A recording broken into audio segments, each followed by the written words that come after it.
अस्सलाम वालेकुम मुअज़्ज़िज़ नाज़रीन, इफ्तिखार अहमद आपको डिजिटल किसान क्लिनिक से खुश आमदीद कहता है। और जिस मैं तिली की फसल में खड़ा हूँ, यह तकरीबन अब 40 से 42 दिन की हो चुकी है और फ्लावर बड जो हैं वो अपीयर हो रहे हैं। और क्वेश्चन ये है कि तिली के ऊपर जो मीरट बग आता है उसकी तलफ़ी को कैसे यकीनी बनाया जाए।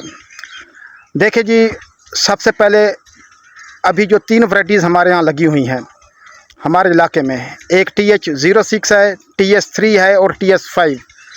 जो TH06 है इसके ऊपर बहुत ज़्यादा हमला होता है मीरट बग का, और कम से कम 8 से 9 स्प्रे करना पड़ जाते हैं। और जो कि क्योंकि इसका पत्ता जो है वो चौड़ा होता है और जूसी होता है। बाकी जो वैराइटीज़ हैं TS5 और TS3, इसके ऊपर इसका हमला जो है वो मीरट बग का बहुत कम होता है। तो इसके ऊपर जो है वो अमूमन 3 स्प्रे होते हैं।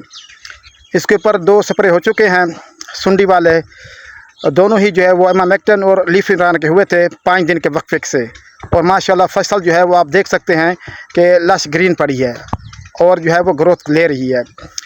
तो मीरट बग की तलफ़ी के लिए आप जो है वो महंगे स्प्रे करने की ज़रूरत नहीं है। 3 प्रोडक्ट मैं आपको बता देता हूँ, वो आपने जो है वो बदल के करने हैं।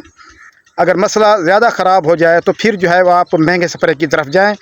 तो सबसे पहले आप जो है वो इमिडाक्लोप्रिड 250 ग्राम पर 100 लीटर में हल करके स्प्रे कर सकते हैं।